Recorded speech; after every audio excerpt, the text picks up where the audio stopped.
नमस्कार, आप देख रहे हैं न्यूज हाट। मैं हूं आपके साथ रितेश शर्मा। राजद सुप्रीमो लालू यादव के पोते और तेजस्वी यादव के बेटे इराज लालू यादव का आज पहला जन्मदिन है। बर्थडे सेलिब्रेशन गाजियाबाद स्थित रागिनी विला में कार्यक्रम रखा गया है, जो लालू यादव की बेटी रागिनी और दामाद राहुल यादव का घर है। बर्थडे पार्टी मनाने लालू यादव का पूरा परिवार जो है रविवार को ही गाजियाबाद पहुंच चुका था। इस पार्टी में शामिल होने के लिए राहुल गांधी, अखिलेश यादव समेत कई नेताओं को निमंत्रण भेजा गया है। आरजेडी प्रवक्ता शक्ति यादव ने कहा कि लालू प्रसाद यादव के पोते इराज लालू यादव का जन्मदिन है।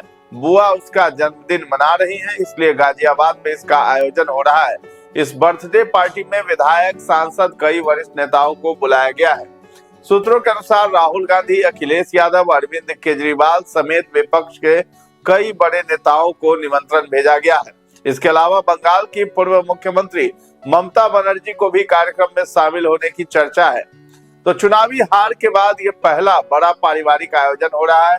बिहार विधानसभा चुनाव 2025 में राजद को मिली हार के बाद ये लालू परिवार का पहला बड़ा पारिवारिक और सार्वजनिक आयोजन माना जा रहा है। लालू यादव इस आयोजन के जरिए विपक्षी नेताओं को एक मंच पर लाकर ये संदेश देना चाहते हैं कि बिहार की राजनीति में उनकी पकड़ और राजनीतिक नेटवर्क अब भी मजबूत है। तेज प्रताप और रोहिणी आचार्य पर भी सबकी नजरें हैं। इस पार्टी को लेकर सबसे ज्यादा चर्चा तेज प्रताप यादव और रोहिणी आचार्य को लेकर है। सूत्रों के अनुसार लालू यादव ने खुद फोन कर दोनों को कार्यक्रम में आने का निमंत्रण दिया है। तेज प्रताप यादव का पिछले साल परिवार और पार्टी से विवाद खुलकर सामने आया था।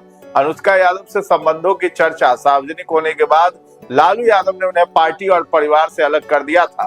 बाद में तेज प्रताप ने अपनी अलग पार्टी बना ली और विधानसभा चुनाव भी लड़ा। वहीं रोहिणी आचार्य ने विधानसभा चुनाव में हार के बाद तेजस्वी यादव के करीबी माने जाने वाले सांसद संजय यादव और रमेश पर सवाल उठाए थे। इसके बाद परिवार के अंदर तनाव खुलकर सामने आ गया था। पटना एयरपोर्ट पर रोते हुए रोहिणी आचार्य ने कहा था कि उन्हें घर से निकाल दिया गया है और उनके साथ गलत व्यवहार किया गया है। अविराज के पहले जन्मदिन के मौके पर यह देखना दिलचस्प होगा कि परिवार के रिश्तों में नरमी आई है या राजनीतिक विरासत की लड़ाई अभी भी जारी है।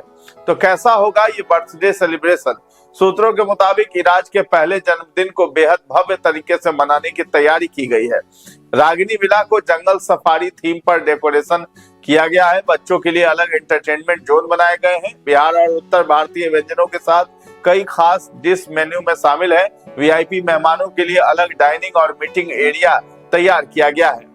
देर शाम तक सांस्कृतिक और पारिवारिक कार्यक्रम होने की भी चर्चा है। हालांकि आधिकारिक तौर पर मेन्यू या आयोजन की विस्तृत जानकारी साझा नहीं की गई है, लेकिन सूत्रों का कहना है कि बिहारी पारंपरिक खान पान के साथ कई प्रीमियम व्यंजन मेहमानों को परोसे जाएंगे।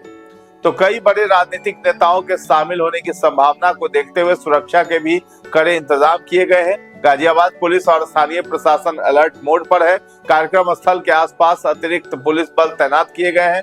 मेहमानों के एंट्री पास और सुरक्षा जांच के बाद ही होगी। वीआईपी मूवमेंट को देखते हुए ट्रैफिक डायवर्जन की भी तैयारी की गई है। निजी सुरक्षा कर्मियों के साथ साथ खुफिया एजेंसियां भी नजर बनाए हुए हैं। पारिवारिक समारोह या राजनीतिक संदेश, ये भी सवाल उठ रहा है। राजद नेताओं का कहना है कि ये पूरी तरह पारिवारिक कार्यक्रम है, लेकिन जिस तरह विपक्ष के कई बड़े नेताओं को न्योता दिया गया है, उससे राजनीतिक चर्चा भी तेज हो गई है। राजनीतिक गलियारों में इसे soft political show off strength माना जा रहा है। बिहार चुनाव में हार के बाद पहली बार लालू परिवार इतने बड़े स्तर पर नेताओं और समर्थकों के साथ नजर आएगा। तो फिलहाल इस खबर में इतना ही है। न्यूज हाट के साथ बने रहें और अभी तक हमारे चैनल को आपने सब्सक्राइब नहीं किया है तो जरूर कर लें। धन्यवाद।